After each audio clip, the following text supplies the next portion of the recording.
Hey everyone, welcome back to another episode. Today we're in Long Beach at Beachwood Brewing. It's been a while since I've been here, and Jacob's never been here to record an episode with me, so we're going to try some brand new beers and show you guys around. So if you're ready, stay tuned.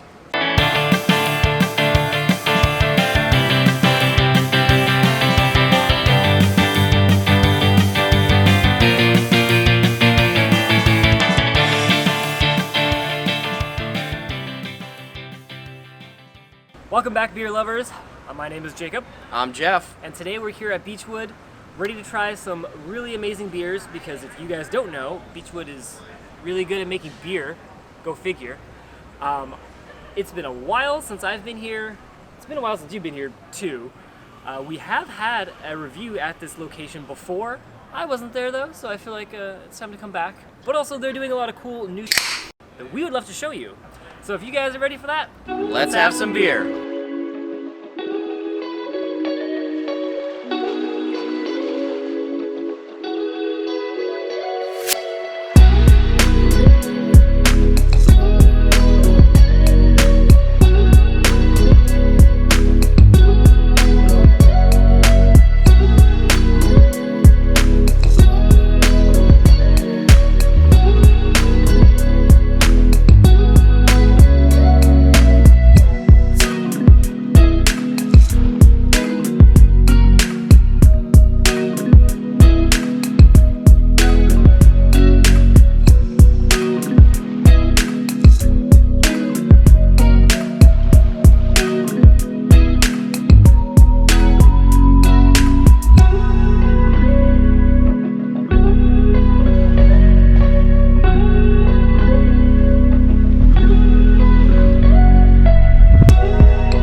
Alright guys, so I'm starting my beer drinking day with a hoppy pils called Unity from Common Space. So the one thing that I want you guys to know about Beachwood is that they do have guest taps, such as this.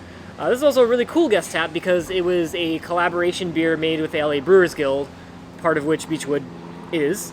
So it's kind of nice to start my day with a style that I really like from another good brewery at a good brewery. It's always a nice sign when you can go somewhere like Beachwood and they have like their friends on tap that they're also very delicious. So I love when that happens, so I'm gonna take advantage of that. Cheers.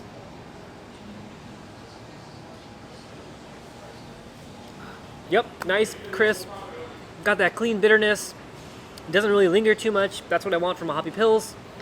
Thank you Common Space, and thank you Beachwood for having good guest beer on tap as well. You guys make good beer, so you know what tastes good. Hey guys, so my first beer of the day is going to be a collaboration beer. This is called Steely Jam. It is a West Coast IPA. It's brewed in collaboration with Urban Roots, and it's 7.1%. It has Strata, Mosaic, and Mosaic Cryo hops. Urban Roots is probably one of the best breweries around right now. They've been putting out incredible beers of all varieties, very well-balanced brewery, and they're doing a collab with Beachwood. So, I mean, come on. It's undeniable this is going to be a good beer, and especially with the hops that are in this, I know it's going to be tasty. So here we go. Ooh. Delicious, dank, overripe fruit on the aroma.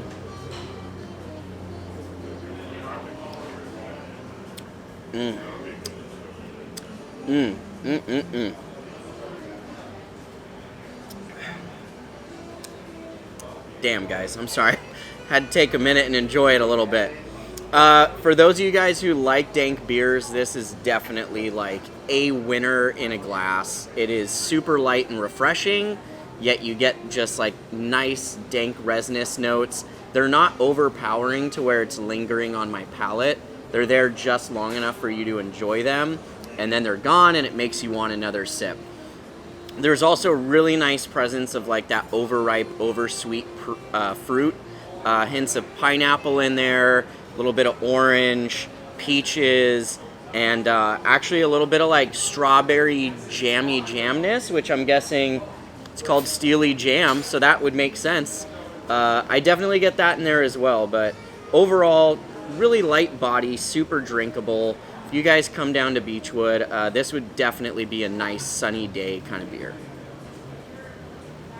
Alright guys, we're going to stick with the hoppy theme on this one. This is Light Bright, a 7.1 IPA that is just so clear. That is always fun to see in the world of hazy IPAs. So, cheers.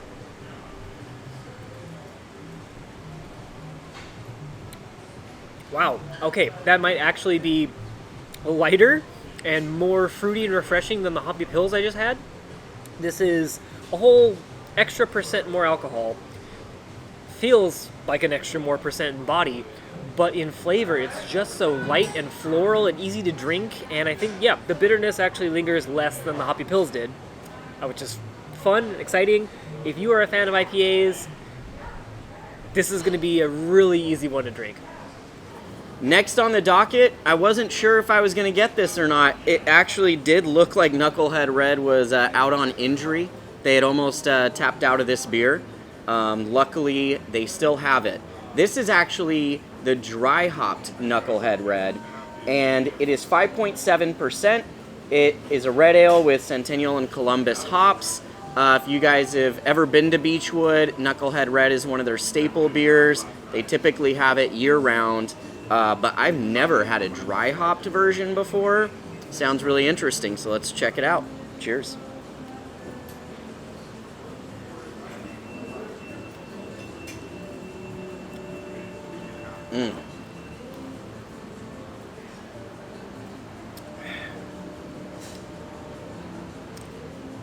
Damn, that's good. Guys, trying to think how I want to say this. There are a lot of hops out there that are super popular right now, especially because of the haze craze. You know, typically when you're thinking hops nowadays, you're thinking fruity, floral, tropical, that kind of vibe. This is definitely just got it's the classic hops of Centennial and Columbus. Honestly, just bring back memories of classic hoppy beers. It's still got just like nice dry hopped like fruit notes to it, but you're also getting just like this delicious like herbaceous sweet grass earthiness kind of vibe going as well. The malt profile carries it beautifully. It's not too heavy, not too light. I'm actually surprised. I didn't remember this being 5.7. It's pretty flavorful beer. This is something that I would drink on the regular, actually. If they made the dry hop version in cans, I'm all about it. Alright guys, so this is Control Malt Delete, a 3.4 British ale on nitro, which also would have been a really good beer to start my day with. Kind of wanted to wait until I had a couple beers in my palate to really appreciate just how light this beer is going to be, because it's going to be very light despite that color. Don't always let the color dictate what you think the beer is going to taste like. This is a prime example. Yep, really light body, very creamy. Ooh. A little bit more flavor than I was expecting for it to have. I mean, once you get in that realm of like 3% beers, you know, anything below 4, sometimes they have this tendency to taste almost overly watery maybe. To me, this doesn't. Even after having very hoppy beers, I can still taste all the just nice malt profile on this. So that's just a testament to how good these brewers can brew traditional styles. Well, it may be November, but Oktoberfest isn't quite over yet. This next beer is Invaders from Marzan. This is a Marzan style beer. It is 5.5%. It's technically an amber style lager, but I'm guessing they use German malts in this. That's probably what you're looking at for the coloring on this. I love Marzan style beers. I love lagers, fest beers, all that kind of stuff. It's right up my alley. And yeah, this came highly recommended. I was told that this is a fantastic beer, and it's filled to the brim, so I hope I enjoy it, because I'm going to drink it all if I do. Cheers.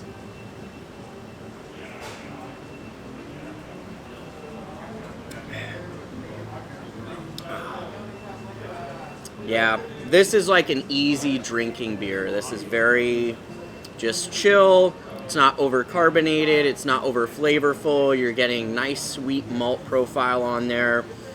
There's just the slightest hint of bitterness, just to remind you that this is a beer, not delicious malt candy.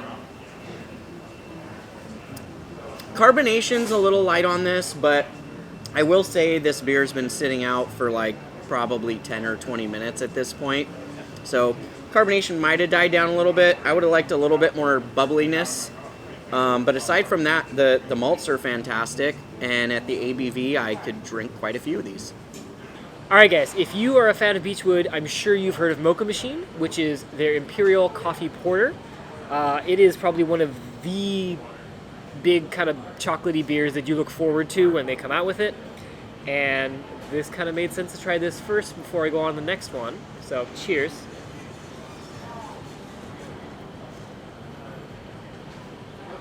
Whew.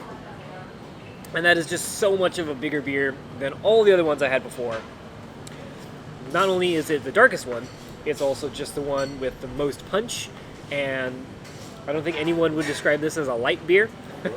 However, it is also, not the thickest, craziest kind of coffee stout you've had before.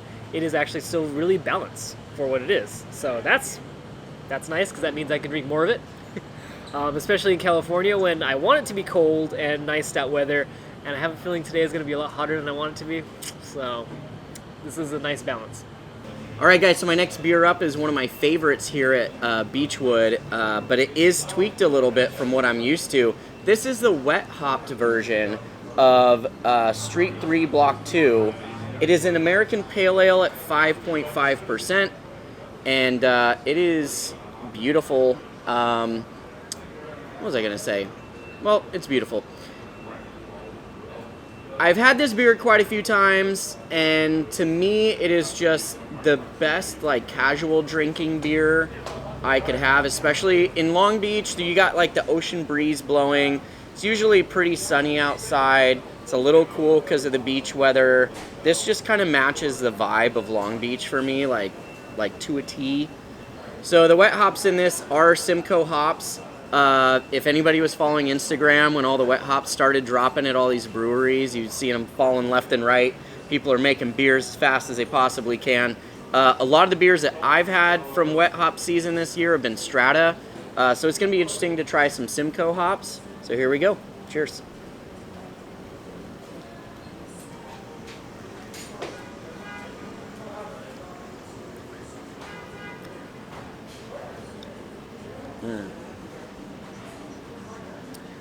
Yeah, this beer, to me, it's just a winner. It's an absolute winner. The malt profile is really light. It's soft on the palate. The hops, you get just the mild amount of bitterness that you would want from hops while still being able to utilize those Simcoe hops to their fullest potential. If you have not had a wet hopped beer before, all I gotta say is you're missing out on life, because wet hop beers are some of my favorite, and this is just a testament to that. I wish we could make hops fresh year round and just throw them right into the batch. I've always had a desire to make my own wet hop beer, and I always miss the window. But man, Street 3 Block 2, this is just a go-to Long Beach beer for me. Anytime I'm in town, this is what I want to reach for, and the wet hop version is just as good as the original. Cheers. All right, guys, I'm obviously way ready for cold stout weather. This one I've been the most excited to finally try. That is Vanilla Fudge, which is a 10.4 vanilla and chocolate stout. I cannot see through this at all. That's how dark it looks. 10.5 is also, in our experience, I think, a balanced imperial stout. Everyone is different. We'll see if this actually tastes as balanced as what I'm thinking it will be. So cheers. Ooh, that's a good aroma, though. Oh, my God.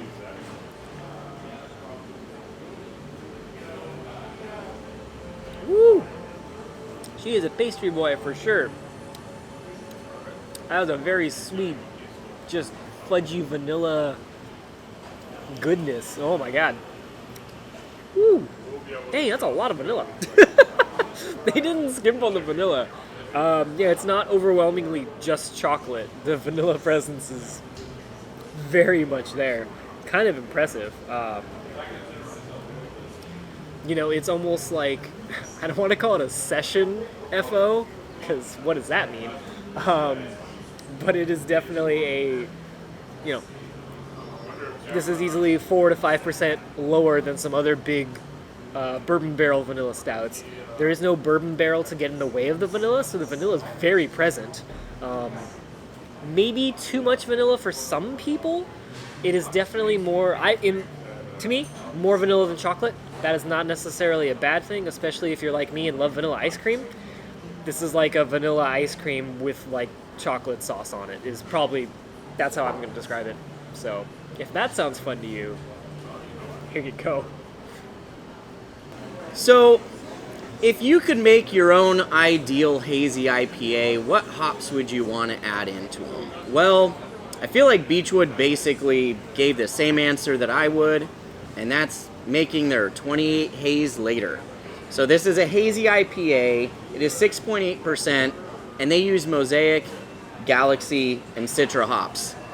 In my personal opinion, those are probably the 3 most common, most loved hop styles that are out there, and it's for good reason. They are freaking delicious. 28 Days Later is one of their new staple hazy beers. I feel like they've been brewing it on the regular for probably 2 or 3 years now. I think it's the only hazy I saw up on the menu, so I felt like I'd be doing a disservice to all of you if I did not review it, even though I've had it before. So here we go. Cheers. Oh, God.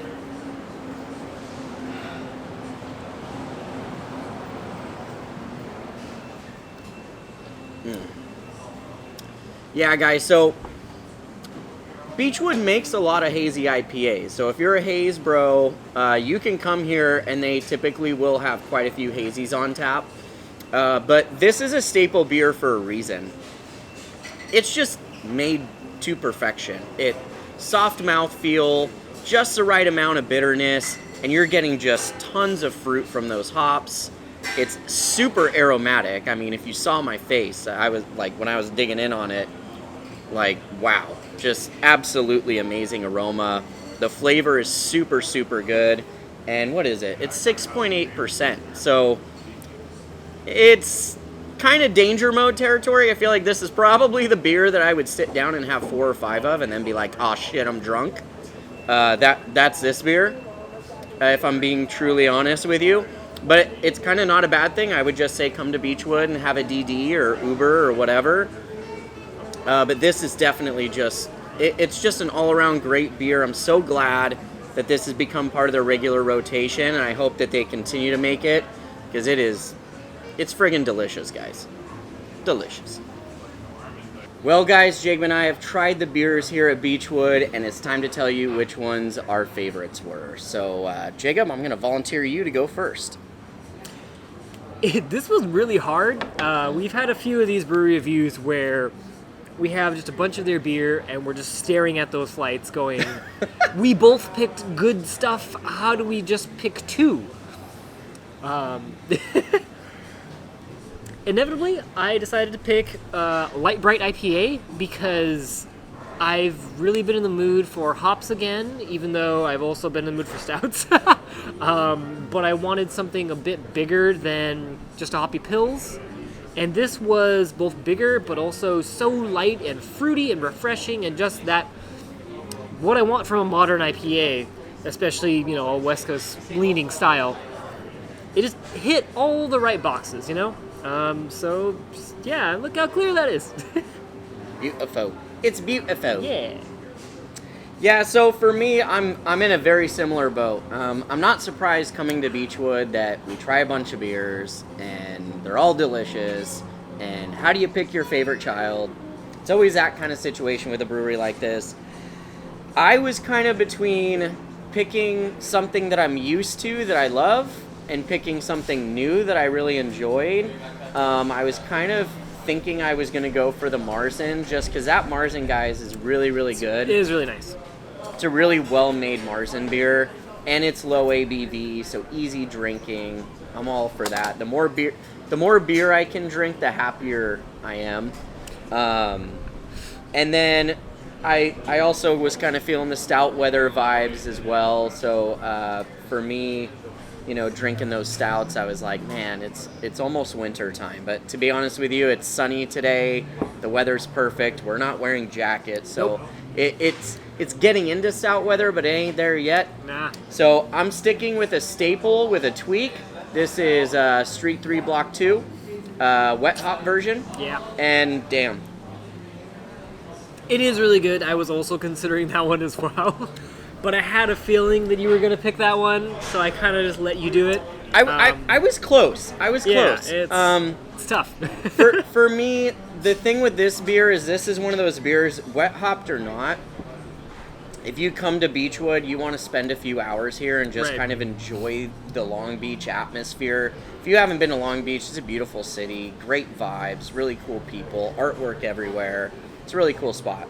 Yeah, so with this beer, it's low enough ABV to where I can have a few of them. It's got a fantastic, robust hop presence, and it's not overpowering too.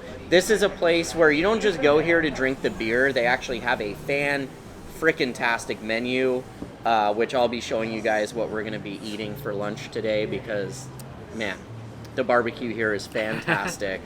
And it hits the spot with the beer. So this is just one of those beers where I could just drink this all day and never get tired. So I'm a happy camper.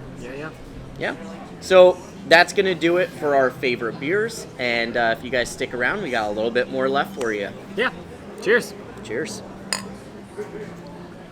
Hey guys, I got a little bonus content for you. I'm here with Gene, the lead brewer here at Beachwood Brewing. And he's poured us something a little special. You want to go ahead and talk about it? Sure, yeah. So this is the cask version of our Marzan or Marzan Invaders from Marzan, which is we basically just pull it straight off the fermenter and fill it into a cask, and then it's pulled through a beer engine where we pump it through. So you get like a little bit lower carb, but a little bit more of like a silkier mouthfeel and super sessionable beer. But yeah, we're all really excited about this one. So excellent. Yeah. Well, I'm excited to try it. This was one of my favorites of the day. So cheers. Appreciate it.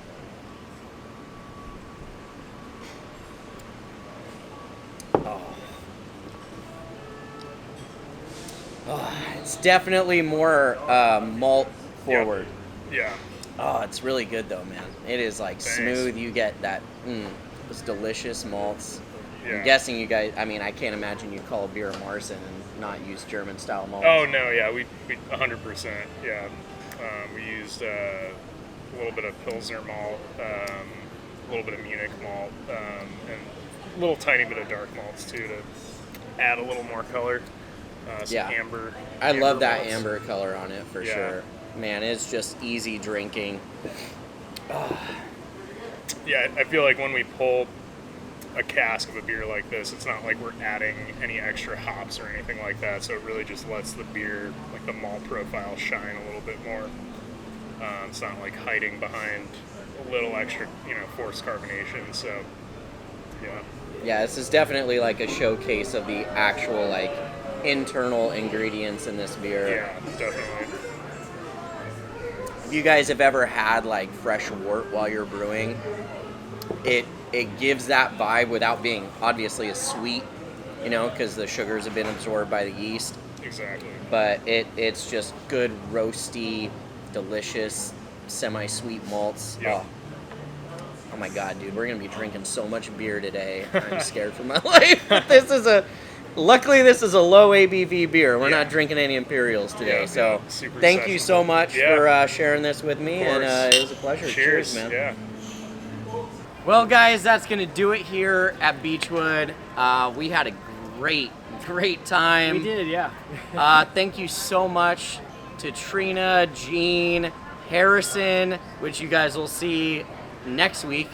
But yeah, we just had a great time out here. Yes. If you live in SoCal, you haven't been to the Long Beach beer scene, this is a staple. Yeah. You gotta come out. The beer's fantastic. And man, just good old times. Great food, Yeah. great beer, great vibes. And just nice overall, kind of area. There's a really cool cocktail bar right next to it. There's a really good hot dog place right next to it. There's just good food all around. There's the blendery. Literally, you could just park in one spot, walk around, and have just a great time with Beachwood as the center. How does that not sound like a good night out? Absolutely. So guys, if you enjoyed this episode, please give us a thumbs up, share with your friends. If you haven't already, please subscribe to the channel. There's an adorable pups walking by right now, so I'm super distracted. But anyways, keep watching the channel, give us some love, and if there's a place you want us to visit, let us know. Let us know. Because we love this Yep. So until next time, I'm Jeff, And I'm Jacob. and we'll see you again on Let's Have Some Beer. Cheers. We decided to stop by the blendery. This is a non-conventional episode. We are not following our normal format. But if you guys are passionate about craft beer, you want to know more about the sour program here at Beachwood, this is going to be a very amazing episode for you.